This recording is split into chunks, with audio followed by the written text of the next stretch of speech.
자, 여러분 안녕하세요. 주식비더 머니버드입니다. 어니스트입니다. 저희가 영상에서 자주 하는 얘기가 있죠. 수급과 파동을 활용한 매매, 이런 얘기를 많이 해요. 그리고 또 빌드업 매매 이런 식으로 좀 큰 틀에서 보면 매매 기술적으로 보면 이런 식의 표현을 하는데, 보통 주식을 하는 분들이 수급과 파동을 활용해서 매매한다 이렇게 말 안 하고 어떤 식으로 표현을 하냐면, 고점 돌파 매매를 한다, 손절 라인 잡고 고점 돌파 트라이 매매를 합니다, 수급 단타를 합니다, 아니면 이제 급등 포인트를 잡아서, 예를 들면 이걸로 이제 얘기를 해보면 이런 식의 어딘가에 급등 포인트를 잡아서 이런 급등주를 선침해서 공략을 합니다. 아니면은 여기 아래에 저평가되어 있는 그런 주식을 사서 홀딩해서 기다립니다. 이런 식의 표현을 많이 하거든요. 근데 이제 어니스트님은 그런 저런 거 다 할 줄 안다, 그런데 나는 수급과 파동을 활용한 매매를 잘합니다, 이렇게 말씀을 하시니까, 그럼 이제 우리들이 하는 그런 주식과 어니스트님이 하는 주식이 구체적으로 다르긴 한 건가? 뭐가 어떤 점들이 다르지? 이런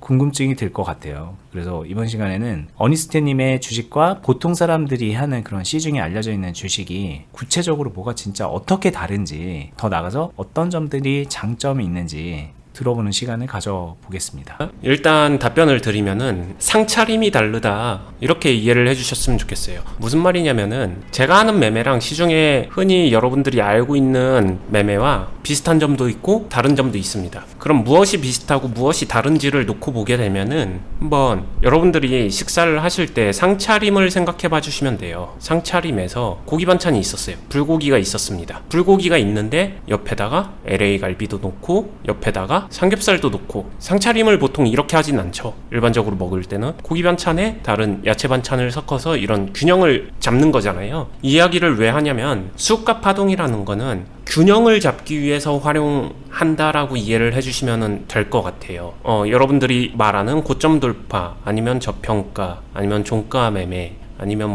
이평선 매매, 아니면 기술적으로 들어가는 삼각수렴, 기타 등등, 요런 것들, 모든 것들은 그냥 반찬의 한 종류예요. 제육볶음이면 제육볶음, 불고기면 불고기, LA 갈비면 LA 갈비, 이렇게 반찬의 한 종류예요. 근데 여러분들이 식사를 한다는 거, 주식 매매를 한다는 거, 계좌를 관리한다는 건 이 상의 전체를 관리를 해야 된다는 거죠. 즉 상을 전체적으로 차리고 이 안에 영양분을 골고루 균형감 있게 차려야 되는 거예요. 그 중에 여러분들이 좋아하는 반찬이 제육볶음인 거지, 제육볶음만 가지고는 밥상이 완성되기는 힘들다. 이게 가장 큰 차이라고 보시면 되고, 이 차이는 그냥 쉽게 말하게 되면은 관점의 차이다라고 이야기를 드리면 될 것 같아요. 그리고 제가 이야기하는 수급과 파동은 여러분들이 생각하는 모든 매매 안에서도 수급과 파동의 포인트는 다 존재를 하고 있습니다. 하지만 다른 점은, 수급과 파동을 통해서 균형을 잡을 때는 여러 가지 가능성, 가장 대표적으로 이런 포인트 6,000원이 되겠죠. 이런데 그냥 기술적으로, 아니면은 흔히 여러분들이 알고 있는 매매의 기술들 중에서는 여기서 매수를 하는 거죠, 여기서 당연히 매매를 하는 거죠, 이러한 포인트에 초점을 맞춘다라고 하게 되면은, 제가 말하는 거는 이 6,000원에서 수급과 파동을 이용해도 매매를 해볼 수 있어요. 당연히 합니다. 저 역시도 하고. 하지만 어떻게 하느냐가 다른 거죠. 보통 사람들은 여기서 그래 이게 기회니까 100%, 그래 100%는 조금 오반데 그러면은 한 80%, 아니야 난 조금 보수적으로 할 거야, 그러면 여기서 50% 매수하고 나머지 50%는 기다렸다가 5,000원에서 추가 매수해야지, 이런 식으로 접근한다는 거죠. 뭔가 딱딱 껴맞춰서 접근을 하는 거고요. 제가 말하는 수급과 파동 같은 경우에는 가장 다르게는 이 비중의 구성이나 만들어가는 방식이 달라요. 그때그때 좀 더 숫자를 많이 활용하는 거죠. 구체적인 숫자를 활용하는 건데, 만약에 100%를 비중을 쓴 사람은, 이 사람은 이 행동으로 인해서 선택할 수 있는 경우의 수는 상승, 하락, 딱 이 결정을 처분받는 거 밖에 없어요. 확률값이 그만큼 낮다는 거죠. 올라가거나 떨어지거나 둘 중에 하나잖아요. 만약에 떨어지거나로 가게 되면은 손절 말고는 답이 없잖아요. 이런 식으로 자리에 포커스를 맞추면서 내 행동의 옵션은 줄어드는 그런 기이한 현상이 나타나거든요. 근데 제가 말하는 수급과 파동은, 수급과 파동을 보고 그 가능성에 맞춰서 조금 더 많은 숫자를 씁니다. 180, 50 이렇게 딱 정해진 숫자를 쓰는 게 아니라 16%가 될 수도 있고, 아니면은 많이 쓸 수도 있어요. 저 역시도 하더라도 54%가 될 수도 있고, 때로는 73%가 될 수도 있고, 근데 이 숫자를 구성할 때 절대로 한 번에 하진 않고 시간과 빈도를 나눠가면서 이 숫자를 차분하게 만드는 거고, 이렇게 점진적으로 차분하게 만든다는 거는 이 만드는 과정 안에서도 다시 수급과 파동을 보면서 만약에 이게 더해지는 것보다 빠지는 게 좋다라고 하게 되면 이거를 빼내면서 만들어 간다라는 거죠. 결국에는 자리만 놓고 보게 되면은 수급과 파동이나 흔히 시중에 나와 있는 그런 자리들이나 겹치는 부분은 겹치게 될 거예요. 왜냐? 여기서도 수급과 파동은 어떠한 변화를 보여주니까 그래요. 그러면은 제가 이야기하는 건 어차피 나와 있는 그런 것들을 수급과 파동이 수렴할 수 있잖아요. 가지고 갈 수 있어요. 장점은 살려갈 수 있습니다. 하지만 시중에 나와 있는 이러한 방법에 그냥 정해져 있는 낮은 확률 값을 이러한 관리와 대응으로 그 확률 값을 높여줄 수 있다. 이게 차이점이다 라고 말씀을 드릴 수 있을 것 같습니다. 그러면 이제 주식하는 분들 입장에서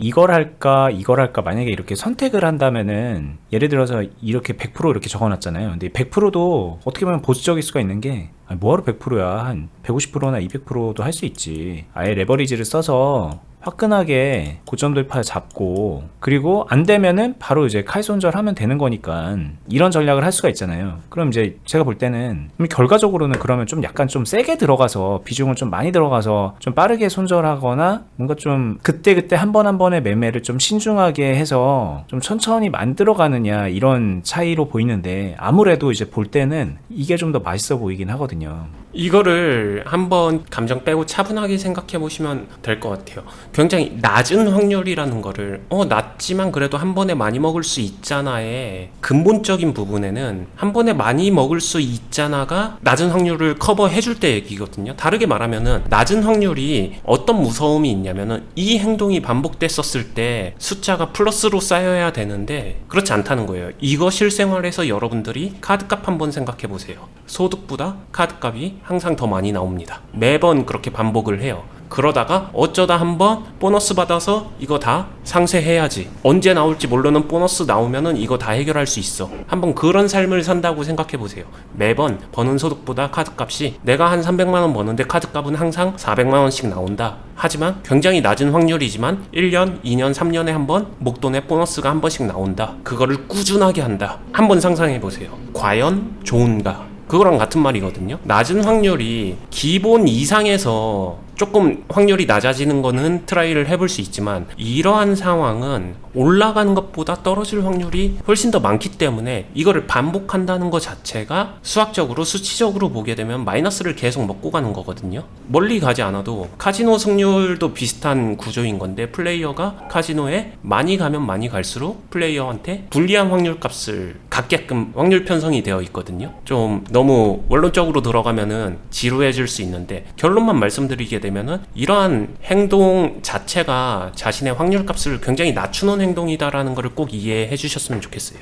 그리고 굳이 번거롭게 이 행동을 하는 이유는 하나입니다. 이걸 안 해도 되면은 전부 다 이렇게 하겠죠. 근데 이걸 하는 이유는 여기서 부족한 확률을 대응과 옵션으로 커버하기 위해서예요. 선택권을 넓혀가기 위해서. 그래서 부족한 확률을 끄집어 올리는 거죠. 그 부족한 확률을 끄집어 올려놔야 꾸준하게 매매하더라도 수익이 쌓아갈 수 있으니까. 그게 가장 큰 차이라고 생각해요. 그러면 이렇게 좀 구분해 볼 수 있을 것 같아요. 여기 같은 경우에는 어니스트님이 하는 영역은 조금 더 섬세하고 안정적으로 주식을 한다. 여기는 조금 더 낮은 확률이지만 좀 크게 뭐 도박하듯이 한다. 뭐 이런 정도로 좀 구분을 해서 그렇게 말하면 당연히 어니스트님 매매가 좋아 보일 수 있을 것 같습니다. 도박성이 강한 사람은 이쪽으로 가겠지만 나는 도박하긴 싫은데 주식으로 도박하려고 그런 건 아니었는데 라고 한다면 이쪽으로 올 수 있을 것 같아요. 근데 그래도 여전히 좀 풀리지 않는 거는 그럼 왜 굳이 수급과 파동이라는 말을 쓰셨을까? 단지 성향의 문제 아닌가. 좀 안정적으로 하려는 사람은 그냥 이렇게 할 것이고 좀 도박적으로 하는 사람은 이렇게 하는 건데 왜 어니스트님은 수급과 파동을 활용한 매매라는 그런 말을 굳이 써서 뭔가 좀 다른 것처럼 얘기하실까? 설명을 드려볼게요. 확률 값을 0에서 그냥 이 상태로만 두게 되면은 마이너스 0.5예요. 마이너스 0.5라는 거는 마이너스 0.5씩 계속 마이너스를 먹고 나가는 거니까 10번 하면은 마이너스 5가 되고 100번 하면 마이너스 50이 되겠죠. 이런 식으로 불리한 확률을 가지고 있는 거를 매매를 할 때마다 플러스 0.1이 되게끔 마이너스 0.5에서 플러스 0.1까지 인위적으로 끄집어 올리는 거거든요. 이 안에 대응을 통해서 이 확률값을 끄집어 올리는 건데, 이 확률값을 끄집어 올리는 대응, 그럼 그 대응을 어디에 빗대서 해야 될까라고 하게 되면은 투자자가 행동할 수 있는 옵션을 한번 생각해 보세요. 투자자가 선택할 수 있는 거, 시장에서 내가 능동적으로 선택할 수 있는 거, 매수예요. 매수. 그러면은 매수 그냥 내가 내 맘대로 누르면 되지가 아니라 그걸 디테일하게 들어가게 되면 매수할 수 있는 시간, 매수할 수 있는 금액, 매수하는 양, 이런 것들을 얼마나 디테일하고 세분화 시키느냐에 따라서 확률값은 굉장히 다양하게 변화를 시킬 수 있거든요. 그걸 선택하는 건데, 그 선택을 할 때 자신이 선택을 하기 위한 보고 있는 어떤 기준 같은 게 필요하잖아요. 선택의 근거. 네, 기준점. 공식 말고 기준점은 필요하잖아요. 그 기준점이 결국에는 수급과 파동이 될 수밖에 없다는 거예요. 왜냐? 수급과 파동은 모든 종목에 포함되어 있으니까. 크고 작고의 차이일 뿐이지 그게 포함되어 있어서 그렇고요. 그럼 그 수급과 파동이 크고 작음에 따라서 내 비중과 시간도 크고 작음에 같이 변화를 주게 되면은 맞춰질 수 있다. 그러면 이 부족한 확률값이 이렇게 플러스 0.1로 올라온다. 그럼 이 플러스 0.1이 왜 정말 의미가 있냐면요. 일반 매매에서 기존 방식은 마이너스를 깔고 가는 거를 플러스로 바꿔주고요. 여러분들이 그 다음에 생각을 하죠. 여기서 이렇게 매매하다가 하나 제대로 걸려가지고 여기서 플러스 50%짜리 먹으면은 되는 거잖아요. 이걸로 이거 다 상세하고도 수익 내면 되는 거잖아요. 라고 이야기를 합니다. 이 말은 이거는 여기에도 있습니다. 가능해요. 여기서 가능한 게 여기서는 불가능하다? 이렇게 생각할 일은 아니라는 거죠. 이 두 개는 어차피 똑같이 그게 행운이든 아니면은 매매를 하면서 만나든 뭐 여러 가지 상황에서 둘 다 가능하다고 봐야 되고요. 더 현실적인 이야기를 하게 되면 균형을 맞춰놓은 사람이 이걸 만날 확률이 훨씬 더 높습니다. 버틸 수 있으니까.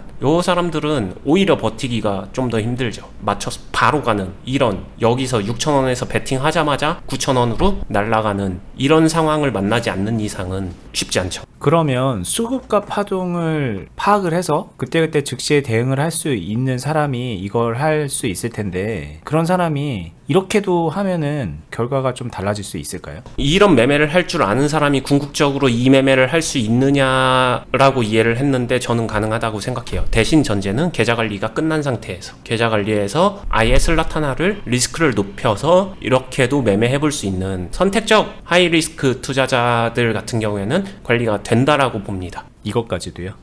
이것까지? 200%, 150%까지? 여기서 롱런이나 꾸준함 아니면 저거를 항상 그럴까는 정말 이거는 개별적인 편차가 너무 심해서 무조건 된다라고 말은 못하겠지만 할 수 있다라고 알고 있어요. 근데 어차피 주식에 무조건 없지 않을까요? 이것도 무조건은 안 될 것 같은데 혹시 이거는 무조건인가요? 무조건은 안 되죠. 당연히 실력이나 어떻게 맞춰가냐에 따라서 달라지긴 하죠. 네, 그런 식으로 따지면 다 안 돼 이렇게 말할 건 아니니까 확률을 얼마나 가능성을 높여서 하느냐의 문제인데, 이거는 가능성이 이거보단 좀 떨어지겠지만 못할 건 없을 거다라는 얘기로 들어도 되겠죠? 네, 근데 기본적으로 이걸 한다고 하더라도 일반 시청자분들이 생각하는 그러한 계좌 상태로 이렇게 꾸리진 않아요. 실제로 계좌를 꾸린다라고 했었을 때 진짜로 예전에 계좌 관리 편에서도 많이 이야기했었던 건데, 저 같은 경우도 당장 이러한 전체적인 비중은 이런 식으로 정석대로 해 나가면서, 그리고 수익을 쌓아놓기도 하고 그 수익과 일부 내가 리스크를 질 수 있는 정도를 활용해서 그 정도는 이거를 이행하기도 하는 거거든요. 이 구조가 좀 훨씬 더 복잡하게 연결되어 있다라고 봐주시는 게 맞을 것 같아요. 자, 제가 이 질문을 왜 했냐면 이거 제가 좀 지우겠습니다. 네. 많은 분들이 이제 저희가 하고 있는 투자 클럽을 통해서 언니님한테 주식을 배울 수가 있는 거거든요. 지금 유튜브를 통해서 영상으로 배우고 있지만 클럽에 오시면 실제로 같이 매매하면서 배우고 수익도 내고 그러는데, 혹시 클럽에 가입하면 이런 고점 돌파해가지고 하는 그런 매매 배울 수 있나요? 또 다른 거 뭐 있을까요? 이평선 이런 거 궁금한데 그런 거 배울 수 있나요? 이렇게 좀 단편적인 어떻게 보면 다른 관점의 질문들을 하시거든요. 그리고 이제 가만 보면은 미수신용 써가지고 주식하는 분들도 꽤 있는데, 자기는 이제 미수신용을 계속 쓸 생각이 있어. 근데 어니스님한테 주식을 배워서 이걸 좀 더 잘해야지라고 이제 제가 질문했던 것처럼 그런 식의 생각을 많이들 하세요. 그럼 이제 지금 어니님의 답변을 종합해 보면 가능하다는 얘기네요. 다 배워가지고 자기 스타일대로 녹여서 할 수 있다는 얘기겠네요. 미수신용까지는 모르겠습니다. 그러니까 미수신용조차도 정말 잘하는 사람이 쓰게 되면은 그거를 활용할 수 있다, 여기에는 동의를 하는데, 흔히 알고 있는 모든 것들이 가능 불가능으로 놓고 말하게 되면은 가능할 여지가 있다. 하지만 그게 절대 쉬운 건 아니다. 그리고 절대 쉬운 것도 아니지만 그걸 해내기 위해서는 반드시 선행돼야 되는 선행 조건들이 있다. 근데 정말 많은 분들은 그 선행 조건을 건너뛰고 한 번에 그 원하는 그 리스크 있는 매매를 하고 싶어 한다. 하지만 이건 확실한다. 선행 조건 다 건너뛰고 그 리스크 있는 매매를 하는 사람들 치고 수익 내는 사람은 없다. 뭐 이런 느낌일 것 같습니다. 미수 신용을 써서 주식을 하려는 것 자체가 좀 약간 계좌의 밸런스를 깨고 약간 좀 무게중심이 어딘가에 공격적인 곳에 굉장히 치우쳐져서 주식을 하려고 하는 건데, 언님이 말씀하시는 선행 조건이라는 거는 일단은 뭐 여러 가지가 있겠지만 계좌의 밸런스잖아요. 이게 밸런스가 맞춰진 상태에서 해야 되는데 자기는 이제 공격적인 걸 하려 그래. 여기서 이제 충돌이 일어난다는 거죠.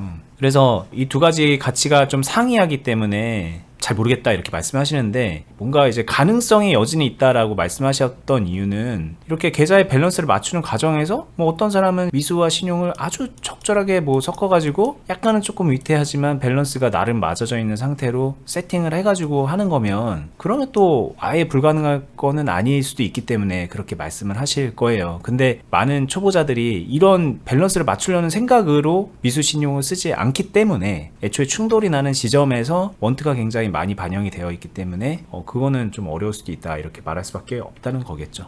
네, 되게 조심스러운 이야기인데 솔직하게 말씀드리면은 될 수 있는 영역인 건 맞는데 된다라고 이렇게 자신 있게 말씀을 못 드리는 게, 이걸 하고 있는 사람이 대부분이 나는 아니야라고 생각을 하시는데, 봐보면은 균형 무시하고 어떤 무리한 행동을 하는 건데 스스로 인지하기는 나는 아니야, 나는 균형 맞추면서 행동하고 있는 거야 라고 약간 자기암시, 최면 또는 착각 속에 빠져 있거든요. 그게 어떻게 보면은 주식을 가르치고 이끌어 드리면서 코칭을 해드리면서 가장 어려운 점이라 생각을 합니다. 스스로 자가 인지가 객관적인 판단하고는 조금 괴리감이 있어요. 다들 스스로는 아니라고 생각을 하거든요. 자, 뭐 정리를 좀 해볼게요. 오늘 질문은 어니스트님의 주식이 보통 사람들이 하는 주식과 뭐가 다른가요? 라는 얘기였는데 이해가 되셨을지 모르겠습니다. 상차림이 다르다, 관점이 다르다, 그동안에 저희가 많이 했던 얘기이긴 한데, 그 안에서 수급과 파동이라는 거를 왜 중요하게 생각하는지도 결국은 그 균형 잡힌 상차림을 위해서라고 해석을 하시는 게 맞을 것 같고요. 수급과 파동 말고도 이제 뭐 다른 큰 줄기라고 할 수 있는 빌드업 역시 그 균형 잡힌 상차림을 위해서 꼭 필요한 요소이고, 그런 모든 것들을 종합적으로 직접적으로 체험해 볼 수 있는 공간은 저희가 하고 있는 투자 클럽이고요. 이걸 단편적으로 그때그때 이제 여러분들이 궁금해할 만한 시선에서 가상의 질문을 하고 답변을 하는 식으로 풀어나가는 게 지금 유튜브거든요. 저희가 이 두 가지 매체를 1년 반 정도 운영을 하고 있는데, 그래도 저희 보고서 변화되시는 분들이 적지 않이 많이 계세요. 유튜브도 이제 꾸준히 시청하시는 분들도 많이 계시고, 저희 유튜브 보시고서 클럽에 오신 분들도 정말 많이 계시고, 1년 넘게 계속 함께 하고 계신 분들도 꽤 많이 계시고, 그런 거 보면서 저도 이제 보람을 많이 느끼고, 어니님도 신나게 제자분들을 가르치고 계시고 함께 트레이닝 시켜주고 계신데, 여러분들 그냥 지금 이제 저희 채널 보신 지 얼마 안 된 분들께도 지금 말했던 어니스트님의 이 주식하는 방법을 배울 수 있는 기회가 있거든요. 당연히 저희 유튜브 통해서 배울 수도 있고, 클럽 오셔서 직접적으로 조금 더 다이렉트로 경험하면서 배울 수 있으니까, 오늘 영상이 좀 앞으로 주식을 배워가는데, 저희를 통해서 배워가는데 좀 가이드가 되는 그런 바람이었으면 하고, 과거 영상들 보시면은 디테일한 부분들 많이 설명해 놨으니까 같이 참고해 보시고요. 앞으로도 저희는 도움되는 영상들 좀 힘을 내서 열심히 올려드리려고 노력하겠습니다. 오늘 영상 여기서 마무리하고요. 말씀드렸던 클럽에 대해서는 영상 하단부에 보면 설명란에 링크를 걸어 놨거든요. 주식 빌더 공유 카페라는 네이버 카페에 공지되어 있는 링크인데, 직접 찾아 들어가셔도 되고 링크 타고 들어가셔서 보셔도 됩니다. 카페에 회원가입 일단 하시면 볼 수 있으니까 그렇게 확인해 보세요. 저희는 다음에 뵙겠습니다. 감사합니다. 감사합니다.